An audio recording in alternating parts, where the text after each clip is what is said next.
Now, this is business law for BCom second semester.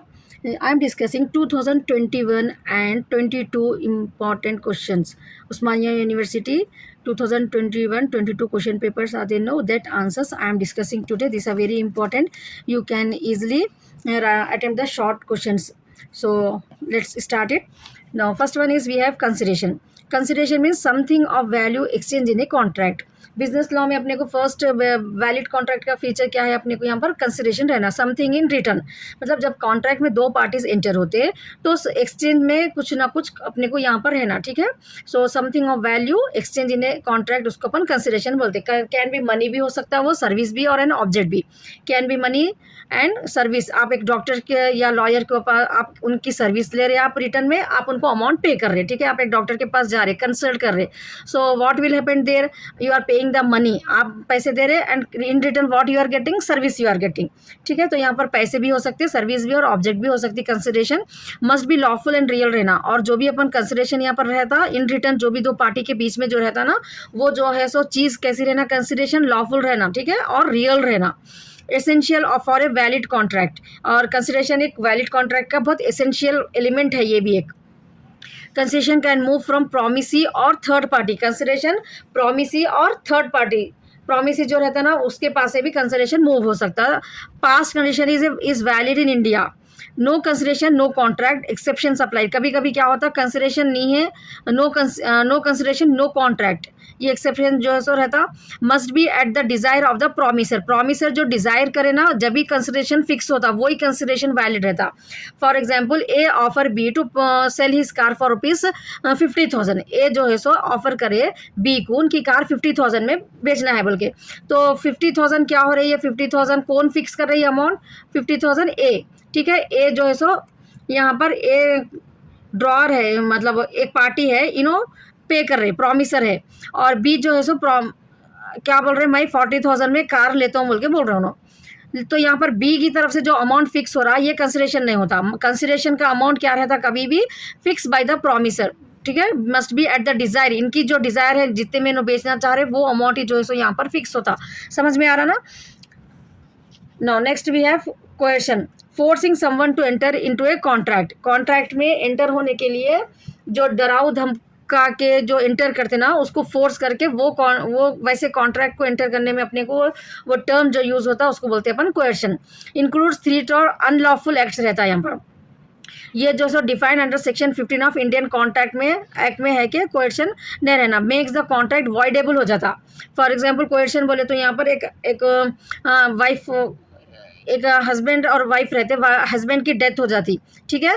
Husband की death हो गई तो वो जो वाइफ रहते हैं उनके फादर इन लॉ जो है सो उनको फोर्स करते हैं कि एक जो है सो किसी को कोई चाइल्ड को अडॉप्ट करो तुम, और हमारे जो क्योंकि उनके उनके हस्बैंड की जो भी प्रॉपर्टी रहती है उन लोगों के पास ही रहना बोल के ऐसा फोर्स करते, तो वो लोग कॉन्ट्रैक्ट में एंटर हो जाते वो, ठीक है, अडॉप्ट करने के लिए चाइल्ड को। तो ये कॉन्ट्रैक्ट जो हुआ उनके फादर इन लॉ के बीच में और वो डॉटर इन लॉ के बीच में जो भी कॉन्ट्रैक्ट हुआ वो क्या है, वॉइडेबल कॉन्ट्रैक्ट है ये। वो वैसे कॉन्ट्रैक्ट को अपन यहाँ क्या बोलते हैं, कोएर्शन है, क्योंकि उन्होंने विलिंगनेस अपनी मर्जी से नहीं करे, यहाँ पर थ्रेट दे रहे उनको, ठीक है, डरा के उनको जो उनके हस्बैंड के जो लास्ट रजिस्ट्रेशन जो भी रहते ना वो जो है सो नहीं करते हम लोग जब तक तुम इस पे कॉन्ट्रैक्ट पे साइन नहीं करे बोल के ऐसा बोलते हैं। तो यहाँ पर consent is not free in coercion, coercion में कंसेंट फ्री नहीं रहता। कैन इन्वॉल्व फिजिकल और इकोनॉमिक थ्रेट, यहाँ पर फिजिकली भी डराते हैं या इकोनॉमिकली थ्रेट रहता। लीगल एक्शन में be taken against the coercer, जो भी डरा रहे हैं उनके अगेंस्ट अगर केस करे तो एक्शन भी होता। Burden of proof lies on the aggrieved party. Now next we have third question अपने को, doctrine of caveat emptor means let the buyer beware. Doctrine of caveat emptor में क्या बोलते हैं कि बायर को बीवेयर कर देना आप, ठीक है। अगर प्रोडक्ट में कुछ भी डिफेक्ट है या जो भी सर्विस में उसको यूज़ करने से अगर कुछ जो है सो हार्मफुल हो रहा, तो ये डॉक्ट्रिन ऑफ केविएट एम्प्टर में क्या है बोले तो बहुत सारे लोगों को जो है सो पार्लर में एक सर्विस लेने के बाद उन लोगों की स्किन प्रॉब्लम हो जाता। तो यहाँ पर आपकी जो सर्विस, आपके जो प्रोडक्ट आप सब दे रहे उसमें आप जो है सो क्लियर क्लियरली बायर को जो है सो बिवेयर कर देना अगर उसमें कुछ हार्मफुल होने वाला है इन फ्यूचर उन लोगों को। तो buyer must check quality before purchase. और यहाँ पर क्या है, बायर बी बिवेयर बोले तो बायर की भी रिस्पॉन्सिबिलिटी है कि वो क्वालिटी को चेक कर लेना before the purchase. Sellers not liable for defects after sale. Sale हो जाने के बाद सेलर रेस्पॉन्सिबल नहीं है। तो यहाँ पर अपने को बिजनेस लॉ में जो है सो डॉक्ट्रिन ऑफ केविएट इम्प्टर में लेट द बायर बिवेयर, इसमें यहाँ पर ये अकॉर्डिंग टू लॉ ये लोग क्या बोल रहे हैं अपने को कि अपनी रेस्पॉन्सिबिलिटी है ये, ठीक है, बायर की रेस्पॉन्सिबिलिटी है सब चेक कर लेना। सर्विस ले लेने के बाद जो भी डिफेक्ट्स अगर सेल में आ रहा तो सेलर रिलायबल नहीं है। एक्सेप्शन एग्जिस्ट लाइक फ्रॉड और मिस रिप्रेजेंटेशन का एक्सेप्शन है ये। Buyer has limited protection under this doctrine. यहाँ पर बायर को बहुत लिमिटेड प्रोटेक्शन मिल रहा है डॉक्ट्रिन के हिसाब से। Replace gradually by consumer protection law. Replace हो सकता है ये कंज्यूमर प्रोटेक्शन लॉ को गए अगर तो रिप्लेस भी हो सकता है अगर। Applies mainly to sales of goods के लिए अप्लाई है ये। Encourage careful purchasing behaviour. यहाँ पर actually doctrine of caveat emptor में मेनली कॉन्सेप्ट क्या है यहाँ पर कि परचेजिंग बिहेवियर जो है अपना उसको केयरफुल अपन परचेज करना बोल के इंकरेज करने के लिए ये डॉक्ट्रिन है अपने को। It's clear no? Are you able to understand? If you have any doubt you can ask me, and if you didn't subscribe to my channel, subscribe it. Now next we have consumer, buyer of goods or services for personal use. Consumer कौन रहते हैं? The person or an individual who purchase the goods, who buy the goods or services for personal use will become the consumer. ठीक है, अपन क्या है consumer बन जाते हैं। अगर अपने पर्सनल यूज के लिए हम कुछ सामान खरीद रहे हैं या कुछ सर्विस ले रहे हैं तो हम क्या हो जाते हैं, कंज्यूमर हो जाते हैं। Covered under consumer protection act. ये कंज्यूमर बोले तो अपने को कंज्यूमर प्रोटेक्शन एक एक्ट रहता है, वहाँ पर अपने को कुछ भी अगर क्या बोलते हैं अपने को मिसलीड हो गया या कुछ फ्रॉड हो गया तो अपन कंज्यूमर प्रोटेक्शन एक्ट को जा सकते हैं। Has right to safety and redressal. Can sue for defective products और पूर सर्विसेज को अपन जो है सो शू कर सकते हैं, यहाँ पर केस कर सकते हैं कंज्यूमर प्रोटेक्शन एक्ट के थ्रू। एक्सक्लूड कमर्शियल और रीसेल बायर्स। यहाँ पर only personal use, resale buyer commercial के लिए अलाउ नहीं है। Consumer term is only for an individual who purchase the goods और services only for the personal use. Entitle to fair trade practices. इसमें क्या रहता है अपने को फेयर ट्रेड प्रैक्टिस होना बोल के रहता है ये। कैन अप्रोच कंज्यूमर फोरम्स को भी अप्रोच कर सकते हैं। Aim to protect buyers from exploitation. Now next we have patents. Patent exclusive right for an invention. अगर अपन कुछ इन्वेंट करते ना तो अपने को पेटेंट राइट मिल जाता, ठीक है। बहुत सारे स्कूल्स जो है सो रन करते हैं, ठीक है, हॉस्पिटल्स स्कूल्स जो रहते तो इन लोगों को क्या रहता, कुछ इन्वेंशन करे या कुछ साइंटिस्ट जो इन्वेंट कर देना तो लोगों को एक पेटेंट मिल जाता, ठीक है। मेडिसिन में भी बहुत यूज होता है ये। एक्सक्लूसिव राइट रहता फॉर एन इन्वेंशन के लिए, सिर्फ वो लोग ही वो फॉर्मूले को जो है सो यूज करके वो प्रोडक्ट को बना सकते, ठीक है। तो ये एक्सक्लूसिव राइट रहता है इन्वेंशन का। प्रिवेंट्स अदर फ्रॉम कॉपिंग और यूजिंग इट। पेटेंट मिल जाने के बाद अपने को इससे अपन प्रिवेंट हो सकते कॉपिंग और using it. Granted for 20 years के लिए रहता है। इंकरेज इनोवेशन एंड क्रिएटिविटी आना लोगों के अंदर, कुछ इन्वेंट करना बोल के ये पेटेंट राइट्स जो है सो लोगों को देते। Must be novel and useful. Needs to be applied with full disclosure and can be transferred और लाइसेंस। अपन इसको ट्रांसफर कर सकते हैं, लाइसेंस कर सकते हैं, मतलब दूसरों को परमिशन दे सकते हैं अपन अपना फॉर्मूला यूज करके वो लोग जो है सो फायदा उठाने के लिए। प्रोटेक्ट टेक्नोलॉजिकल एडवांसमेंट को प्रोटेक्ट करता पेटेंट राइट्स आ जाने के बाद अपने को। नेक्स्ट है statutory meeting. First meeting of share holders of a public company. Statutory meeting क्या रहती है, जब एक कंपनी पूरे शेयर्स इशू सब कर देने के बाद जब फर्स्ट मीटिंग होती है ना शेयर होल्डर्स के साथ ऑफ ए पब्लिक कंपनी की, वो मीटिंग को अपन स्टैच्यूटरी मीटिंग बोलते हैं। Held within a prescribe time after incorporation होने के बाद एक टाइम प्रिस्क्राइब करके उसमें ये स्टैच्यूटरी मीटिंग कंडक्ट होती। Only applies to companies with share capital. यहाँ पर जो शेयर कैपिटल के लिए जो कंपनी अप्लाई करते ना वो लोग ही स्टैच्यूटरी मीटिंग कर सकते। अकम्पनीड बाय स्टैच्यूटरी रिपोर्ट रहती इसके अंदर एक। Provides update on company affairs. Company के क्या क्या है अफेयर्स वो पूरे जो है सो अपडेट रहते हैं उसमें। Allow shareholders to discuss management. यहाँ पर शेयर होल्डर्स डायरेक्टली मैनेजमेंट से डिस्कस कर सकते हैं। शेयर होल्डर्स डिफरेंट रहते हैं, मैनेजमेंट डिफरेंट रहते हैं ना यहाँ पर, ठीक है। तो allow shareholders to discuss management. Required by companies act के लिए ये कंपलसरी है स्टैच्यूटरी मीटिंग करना। Promote transparency and accountability. तो इससे क्या होता है स्टैच्यूटरी मीटिंग करने से ट्रांसपेरेंसी रहती, मतलब ऑर्गेनाइजेशन में कंपनी में क्या हो रहा है ये पूरी नॉलेज मिलती है शेयर होल्डर्स को। अगर कुछ गलत भी हुआ तो अकाउंटेबल रहता है मैनेजमेंट यहाँ पर। नेक्स्ट है अपने को ये बहुत इंपॉर्टेंट क्वेश्चन है कोरम, ठीक है। How you pronounce I don't know but QUORUM।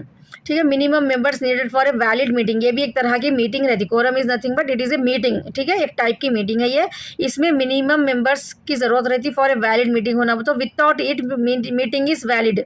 Minimum members अगर नहीं है तो मीटिंग जो है सो वो इनवैलिड हो जाती। Ensures participation in decision making, defined the company bylaws और statute, and different for board and general meeting के लिए कोरम डिफरेंट रहता, ठीक है। And prevents one sided decision नहीं होता इसके अंदर, सब मिलके जो है यहाँ पर पूरे इनवैलिड मैक्सिमम जो रहते हैं मीटिंग के लिए मेंबर्स की जो ज़रूरत रहती है वो पूरा रहना है, तो इसलिए क्या रहता है यहाँ पर प्रिवेंट वन साइडेड डिसीजन नहीं होता।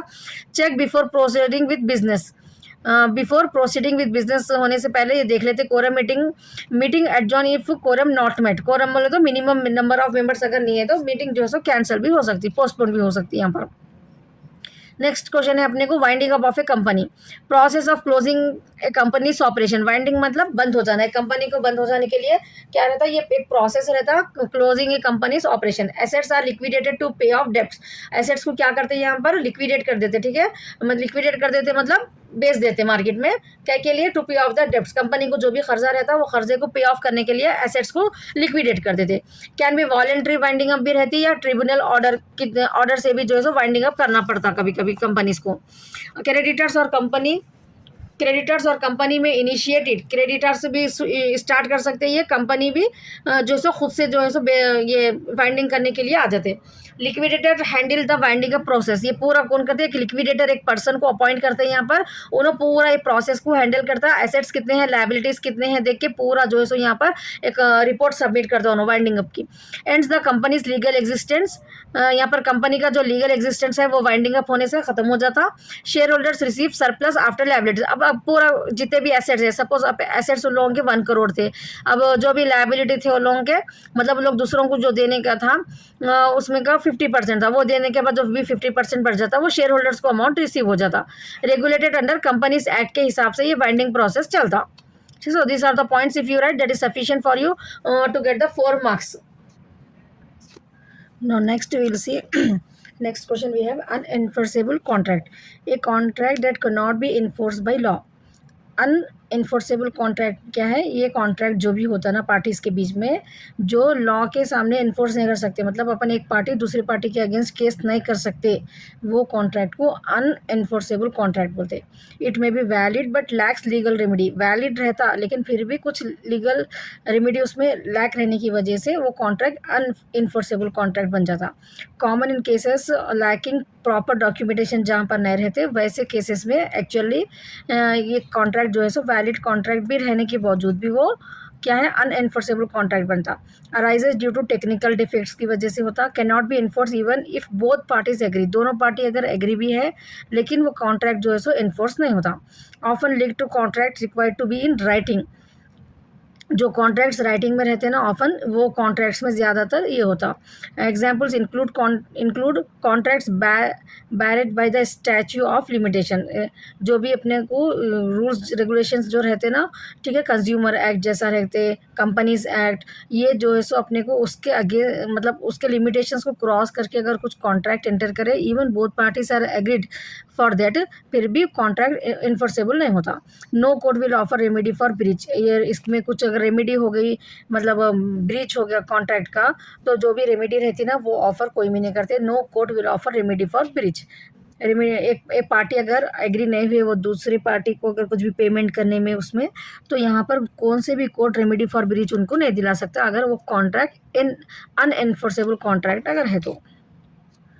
Proxy, a person authorise to vote on behalf, actually share holders meeting होती है ना, स्टैच्यूरी मीटिंग देखिए अपन, स्टैच्यूरी मीटिंग किसकी मीटिंग रहती, शेयर होल्डर्स की मीटिंग रहती, तो वहाँ पर पर्टिकुलरली अगर कोई एक शेयर होल्डर नहीं आ सक रहे, उनकी प्लेस पे जो भी एक पर्सन ऑथराइज पर्सन जो है सो वहाँ पर वोट के लिए आता to vote on behalf of that particular, ठीक है, एक शेयर होल्डर है समझो कंपनी के, उन्होंने नहीं आ सक रहे तो उनके बिहाफ पे एक ऑथराइज पर्सन को बी को भेजते उन्होंने वोट देने के लिए, तो वो पर्सन को अपन क्या बोलते हैं, प्रॉक्सी बोलते हैं, बी को यहाँ पर प्रॉक्सी बोलते हैं। तो प्रॉक्सी क्या है, पर्सन ऑथराइज्ड है टू वोट ऑन बिहाफ, दूसरों के बिहाफ पे वोट देने के लिए यहाँ पर आते।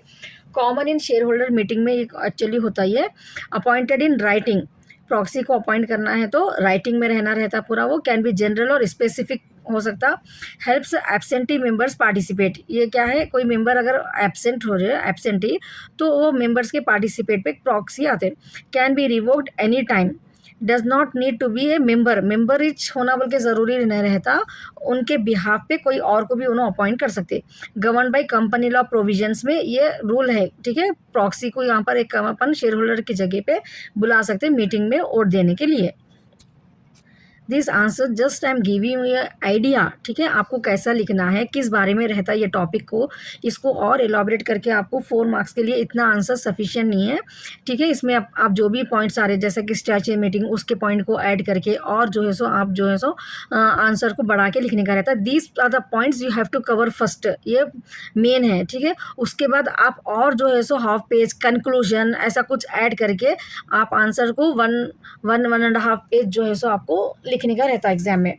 Modes of winding up of a company, अब voluntary winding up by the members है तो इसके और 2-3 लाइन इसमें आपको ऐड करना है। This are the just you think this side heading I am giving you, just एक ब्रीफ आइडिया दे रही हूँ मैं आपको जो है सो और इलाबरेट करके आपको लिखना है जहाँ पर भी ऐसा छोटे पॉइंट्स रहते, ठीक है। अगर 2-3 लाइन्स के पॉइंट्स है then that is sufficient, if 8 points you write it, but if the points are जैसा कि साइड हेड, अब ये इसमें देखिए आप पूरे साइड हेडिंग के पॉइंट्स दिख रहे हैं अपने को, तो आपको क्या करना है voluntary winding up of the उसमें जो है एक एग्जाम्पल के जैसा, ठीक है, या कोई एक केस के जैसा आपको वहाँ पर ऐड करके 1.5 पेज का आंसर प्रेजेंट करना है आपको। So this points you have to cover, पहले से हेडिंग्स के जैसा ये पॉइंट्स को लिख देंगे, थोड़ा एलॉबरेट करके लिखे तो आपको जो है सो क्या लिखना है आपको नेक्स्ट वो वैसा आइडिया मैं आपको क्रिएट करके दे रही हूँ ये।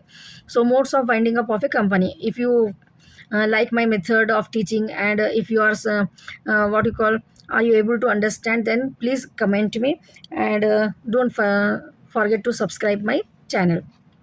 Now we'll see points. Voluntary winding up of the modes क्या रहते हैं, वाइंडिंग अप एक कंपनी को बंद कर देने का है, ठीक है, एक कंपनी को बंद कर देना है तो उसके क्या क्या मोड है अपने को। एक है वॉलेंट्री वाइंडिंग अप, अपनी मर्जी से जो है सो एक जो भी कंपनी रहती है वो वॉलेंट्री वाइंडिंग अप मेंबर से, ठीक है, voluntary winding up bye members, उसके जो मेंबर्स रहते हैं वो कंपनी के मेंबर्स अपनी मर्जी से अगर कंपनी को बंद कर रहे हैं तो voluntary winding up of the members. Next है अपने को voluntary winding up by the creditors आप अपने को कर्जा देना है किसी को, कंपनी जो है सो किसी को लायबल है पे करना है तो उन लोग जो है सो वॉलेंट्री वाइंडिंग अप उन लोगों की तरफ से कंपनी को बंद करा।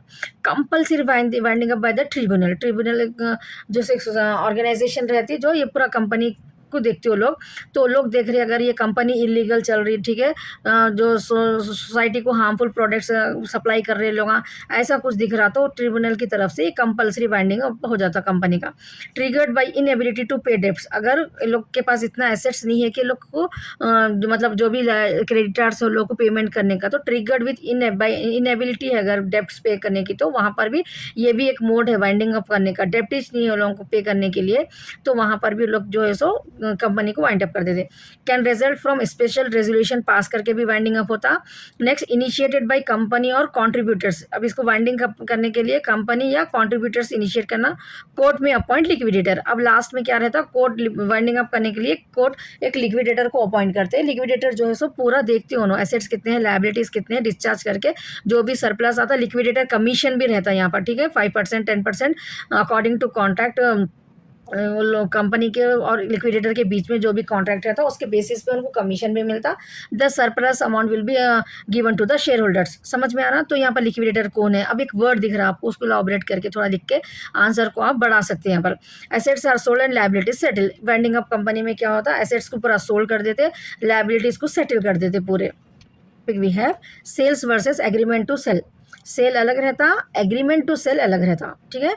Cell is an executed contract, sales क्या है, एग्रीमेंट इज एग्जीक्यूटरी, होना है, एग्रीमेंट हो रहा है यहाँ पर खाली, तो सेल में क्या है, I want to sell a car to B, यहाँ पर A sold the car and B give the pay the amount and take the car, तो यहाँ पर सेल है, एग्जीक्यूटेड कॉन्ट्रैक्ट पूरा कंप्लीट हो जाता वहाँ पर।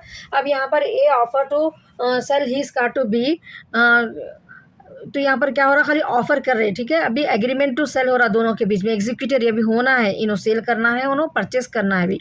Cell transfer ownership immediately. Sale में क्या होता है, जैसा पेमेंट आ जाता, ओनरशिप जो है सो इमीडिएटली ट्रांसफर कर देते। Agreement transfer ownership in future. अब एग्रीमेंट में जैसा कि अपने को हाउसिंग प्रॉपर्टी के जो कॉन्ट्रैक्ट्स रहते ना, एग्रीमेंट टू सेल रहते, वो उसमें क्या रहता, 5 ईयर्स 10 ईयर्स का जो है सो रहता। तो ओनरशिप जो है सो पूरा लास्ट इंस्टॉलमेंट पे करने के बाद ही आपको यहाँ पर पेमेंट होता। Sale involves present goods, agreement में इन्वॉल्व फ्यूचर गुड्स। सेल में क्या रहता, प्रेजेंट गुड्स, गुड्स रेडी रहते। एग्रीमेंट में क्या रहता, इन्वॉल्व फ्यूचर गुड्स, मतलब यहाँ पर अब एक कॉन्ट्रैक्ट होता, एक अपन इंपोर्ट कर रहे हैं, एक्सपोर्ट इंपोर्ट में एग्रीमेंट टू सेल रहता। ये एक बेस्ट एग्जाम्पल है, आप इसके बारे में लिख सकते हैं, ठीक है। सेल जो हो रहा वो इमीडिएटली प्रेजेंट, सामने नजरों के सामने अपने सामान रहता, अपन बेच देते एक पार्टी को, दूसरे पार्टी ले लेते। लेकिन एग्रीमेंट्स में क्या होता, अब इंपोर्ट करना है अपने को, गुड्स एक्सपोर्ट करना है, तो फ्यूचर गुड्स पे डिपेंड रहता। Risk transfer in sale not in agreement. Risk जो है सो सेल में ट्रांसफर हो जाता, रिस्क भी एग्रीमेंट में ट्रांसफर नहीं होता। सेल इज एनफोर्सेबल रहता, agreement needs full future fulfilment पर डिपेंड रहता। ब्रीच इन सेल, सेल अगर ब्रीच है लीड्स टू डैमेज हो जाता। इन एग्रीमेंट इट में लीड टू कैंसिलेशन। अगर ब्रीच करे सेल में तो लीड टू डैमेज, जो भी हो रहा उसको उसके ऊपर ही ब्रीच कर सकते, लेकिन एग्रीमेंट में कैंसिलेशन हो जाता पूरा। Sale give rights to the buyer, agreement gives rights to sue. यहाँ पर सेल में क्या रहता, गिव राइट्स टू बायर रहता, यहाँ पर एग्रीमेंट में राइट टू शू, केस कर सकते हैं आप। Now next topic we have counter offer, a response to an offer with modified terms। counter offer बोले तो I want to sell a car to you, ठीक है, मैं अपनी एक कार आपको बेचना चाह रही हूँ, I am fixing the price 50,000, ठीक है। आप क्या बोल रहे हैं, I want to purchase your car for rupees 40,000। आप वहाँ पर क्या कर रहे हैं, ऑफर को मेरे चेंज कर दे रहे, a response to an offer with modified terms. आप क्या कर रहे हो, उसके टर्म्स को चेंज कर दे रहे। I want to sell my red car, आप क्या बोल रहे हैं, I want to purchase your blue car. तो यहाँ पर क्या हो रहा, काउंटर ऑफर में एक रेस्पॉन्स मिल रहा, ठीक है, अदर पार्टी की तरफ से एक रेस्पॉन्स मिल रहा ऑफर को, लेकिन मॉडिफाइड टर्म्स की वजह से। तो इससे क्या होता, काउंटर ऑफर में it rejects the original offer, जो रहता वो कैंसिल हो जाता। Creates a new offer in place, counter offer में एक न्यू ऑफर प्लेस होता। फिर यहाँ पर ओरिजिनल ऑफरर कैन एक्सेप्ट और रिजेक्ट। अब मेरी मर्जी है, मैं आपको 40,000 में दूँ या नहीं दूँ, मैं आपको ब्लू कार, रेड कार के बजाय ब्लू कार दूँ या नहीं दूँ। तो ये ओरिजिनल ऑफरर जो रहते हैं, ओरिजिनल ऑफरर कैन एक्सेप्ट भी कर सकते हो, उसको रिजेक्ट भी कर सकते हैं। कॉमन इन नेगोशिएशंस में ये कॉमन होते रहता। नॉट बाइंडिंग अनटिल एक्सेप्टेड हुए तक बाइंडिंग नहीं रहता। ये टर्मिनेट द ओरिजिनल ऑफर को टर्मिनेट करने के लिए भी काउंटर ऑफर रहता। Must be communicated to be effective, और ये लेकिन काउंटर ऑफर इफेक्टिवली कम्युनिकेट करना रहता। In the next video, I am going to explain you long answers, and I will discuss some cases also, important cases. So be continue and watch next video compulsory, and don't forget to subscribe my channel. I am going to explain you in detail and in a easy way all the long answers, which helps you to pass this examination easily. Whatever the tips I will give you in the videos, no, if you just remember, you can write it by your own also. If you watch my video, I will explain in a so simple way that you will understand what is actually you have to write in this particular subject. So once or twice if you read or if you listen to my videos, you are able to present the answer in the examination. That I will give the guarantee to you. And all the best. Watch next video.